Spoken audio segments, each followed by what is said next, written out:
નમસ્કાર બાળકો, Shri Sardar Patel education trust વિસાવદરમાં આપનું હાર્દિક સ્વાગત છે. તો બાળકો, આજે આપણે આ વિડીયોઝમાં ધોરણ 8 વિષય સામાજિક વિજ્ઞાન સેમેસ્ટર 2 નો પાઠ નંબર 14 આપત્તિ અને વ્યવસ્થાપન ભાગ 1. તો બાળકો, આજે આપણે આ વિડીયોઝમાં આપત્તિ અને વ્યવસ્થાપન વિશેનો અભ્યાસ કરીશું. આપત્તિ શબ્દ સાંભળતા જ તમને મનમાં ભય લાગવા લાગે કે આપત્તિ એટલે કે મુશ્કેલી. તો આપત્તિને સામાન્ય વ્યવહારમાં લોકો કયા નામે ઓળખે છે? તો કે આપત્તા, હોનારત કે પ્રકોપ એવા નામેથી પણ લોકો ઓળખે છે. બાળકો, આ પાઠ તમે ધોરણ 7માં સમજી ગયા છો. એ પાઠ જ અહીં વધારે વિગતો સહિત ફરીથી આપવામાં આવ્યો છે. આપત્તિની સાથે વિનાશ અને નુકસાનની કલ્પના પણ આપણને આવ્યા વિના રહેતી નથી. આપત્તિના જોખમની આપણે જાણકારી ધરાવીએ છીએ. અછત અને રાહત કામગીરી માટેના આયોજન માટે તેના માટેના કારણો, જવાબદાર સંજોગોની વિગતો ધ્યાનમાં લેવી પડશે. તો બાળકો, આપણે કઈ કઈ આપત્તિઓ છે કુદરતી, માનવ સર્જિત, તેમાં કઈ કઈ બચાવ કામગીરી કરવી પડે, કઈ કઈ વ્યવસ્થા કરવી પડે જે આપત્તિ સર્જાય ત્યારબાદ તેના સહાયક કામગીરી કઈ કઈ આવે, એના વિશેનો આપણે આ પાઠમાં અભ્યાસ કરવાનો છે. બધા પાઠ્યપુસ્તક ખોલો અને પાઠમાં ધ્યાન આપો. તો બાળકો, હવે આપણે પાઠ્યમાં ધ્યાન આપીએ. તો કે આપત્તિ શબ્દ સાંભળતા વિનાશ, જાનમાલનું નુકસાન કે આડમારી નજર સામે આવી જાય છે. તે પછી આ પરિસ્થિતિ કુદરતી હોય કે માનવ સર્જિત, વાતાવરણથી નિપજેલી હોય અથવા તો પૃથ્વીના પેટાળમાંથી ઉદ્ભવેલી હોય. એ સિવાય મંદ ગતિએ તે ત્વરિત ગતિએ પણ તે જાનમાલનું નુકસાન પહોંચાડે છે. આપત્તિ તેના ઉદ્ભવ અને તેને માટે જવાબદાર કારણોથી તેને 2 પ્રકારમાં વહેંચવામાં આવી છે. હવે તમને 1 માર્કમાં પ્રશ્ન પૂછાય કે આપત્તિના પ્રકાર કેટલા છે, ક્યાં ક્યાં? તો કે આપત્તિના મુખ્ય 2 પ્રકાર છે. એક તો કુદરતી અને બીજો છે માનવ સર્જિત. કુદરતી આપત્તિ કઈ કઈ?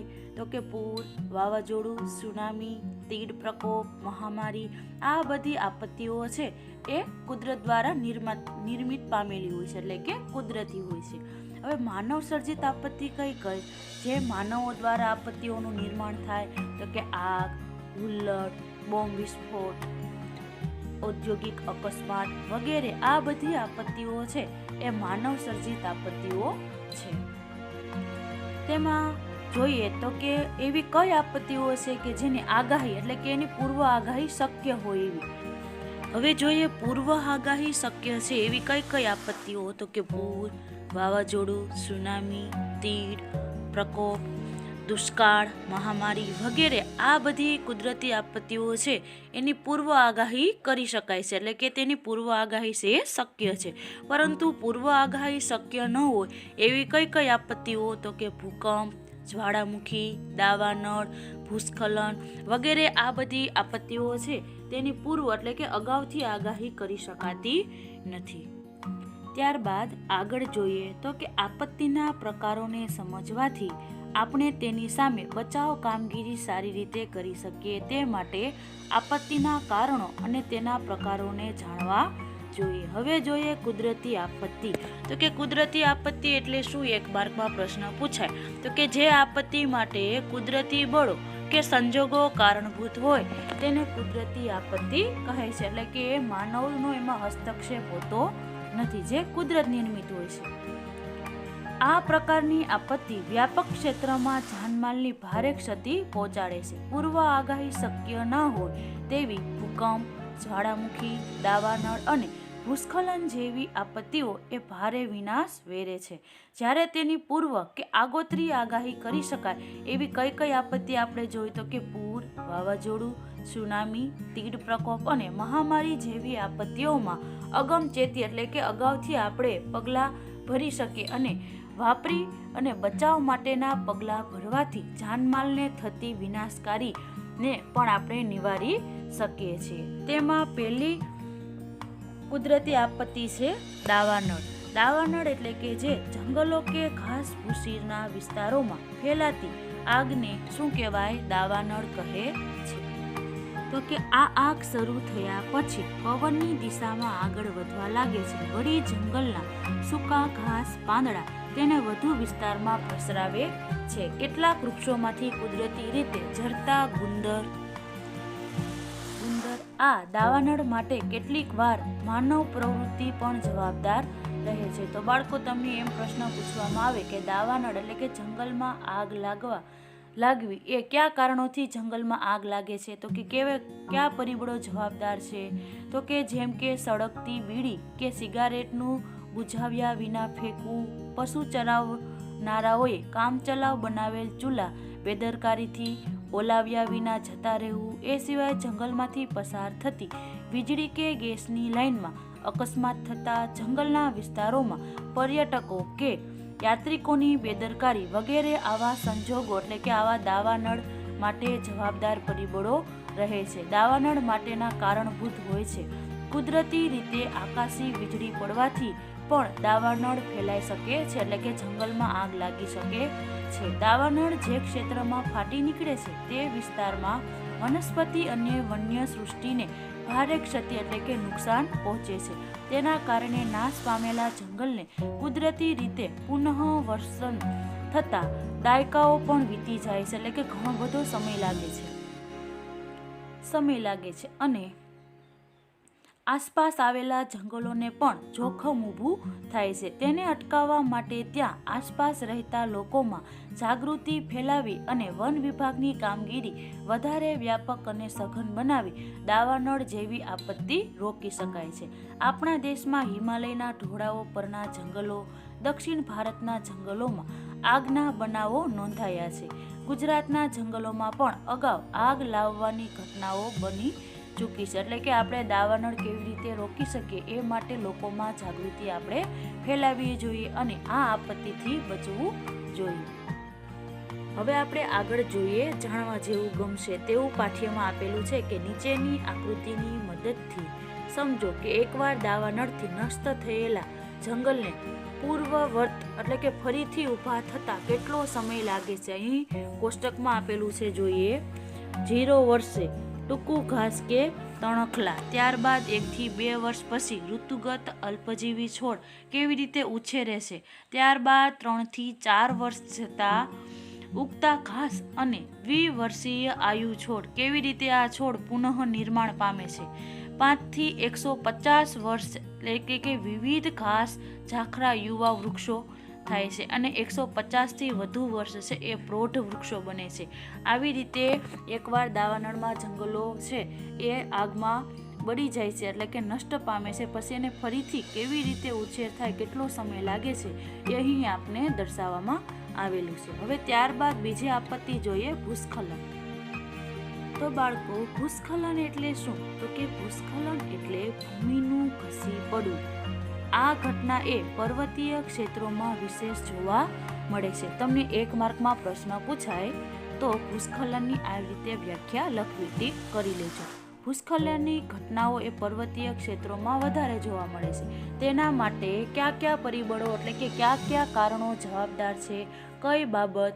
તો કે ભૂસ્ખલનની આપત્તિ માટે જવાબદાર પરિબળોમાં આપણે જોઈએ તો કે ભૂકંપ, વાદળ ફાટવાની ઘટના, નદીઓના પૂર જેવી કુદરતી આપત્તિની અસરરૂપે પણ એ જવાબદાર બને છે. ત્યારબાદ પર્વતીય વિસ્તારોમાં દારૂગોળો ફોડીને કરાતી ખનિજોની ખનન પ્રવૃત્તિ, એ ત્યારબાદ નિર્વનીકરણ એટલે કે જંગલોને નષ્ટ કરવાથી પણ આ આપત્તિનું સર્જન થાય છે. પર્વતો કાપી અને બનાવાતા માર્ગો, કુદરતી વહેતા વરસાદી પાણીના માર્ગોમાં જો લોકો બાંધકામ કરી અને અવરોધ ઊભો કરે તો પણ આ પરિસ્થિતિનું નિર્માણ થાય છે. આવા ઘણા પ્રકારના કારણો છે જે આ ભૂસ્ખલનની આપત્તિને નોતરે છે. તેમાં ધસી પડેલી શિલાઓ, માટી અને કાટમાળ નીચે દટાઈ જતા અનેક લોકો પરવાળમાં જ મૃત્યુ પામે છે. આમ તેનાથી મોટે પાયે જાનમાલની તબાહી થાય છે. તે સિવાય ભૂસ્ખલન માટે આપણે આગળ સમજ્યા એમ કે ઘણા બધા પરિબળો જવાબદાર છે, તે કે ભૂકંપ, વાદળ ફાટવાની ઘટના, પૂર જેવી કુદરતી આપત્તિ, પર્વતીય વિસ્તારમાં દારૂગોળી ફોડી અને કરાતી ખનિજ ખનન પ્રવૃત્તિ, નિર્વનીકરણ એટલે કે પર્વતોને કાપી અને બનાવાતા માર્ગો, કુદરતી વહેતા વરસાદી પાણીના માર્ગમાં અવરોધ કે બાંધકામ વગેરે આ બધા પરિબળો છે એ મુખ્ય ગણવામાં આવે છે. એટલે કે આ આપત્તિના મુખ્ય સર્જનના આ પરિબળો છે.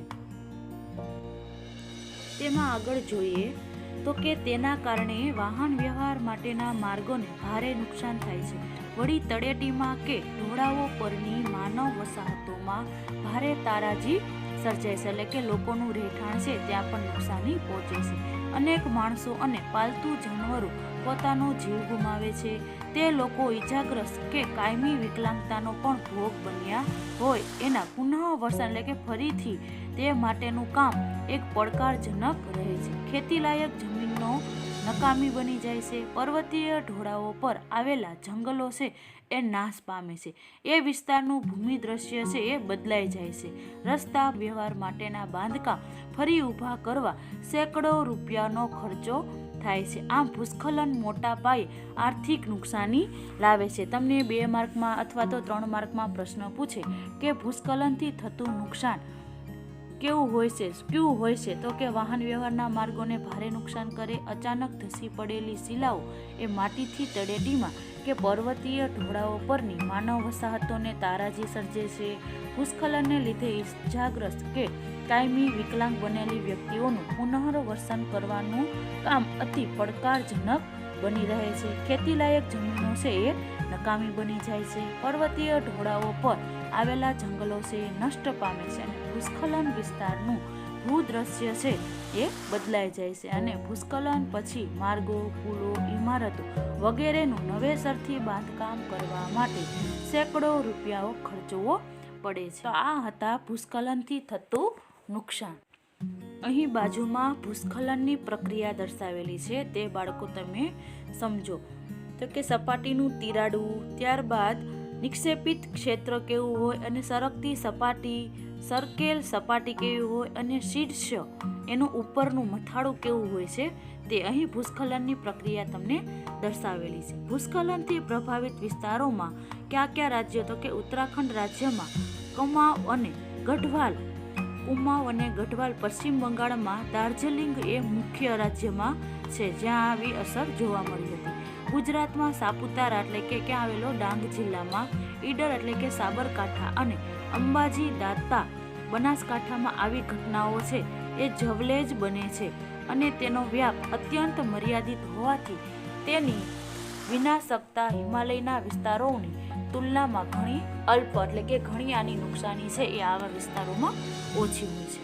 હવે આપણે ત્યારબાદ જોઈએ જાણવા જેવું અને એક પ્રવૃત્તિ આપેલી છે.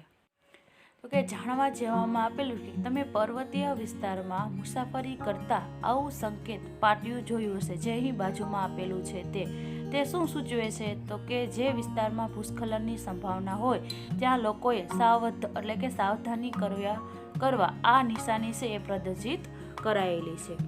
અને તે સિવાયની અહીં એક પ્રવૃત્તિ આપેલી છે જે તમે કરવાનો પ્રયત્ન કરજો. તો બાળકો આગળના વિડીયોઝમાં આપણે આગળના પાઠની ચર્ચા કરીશું.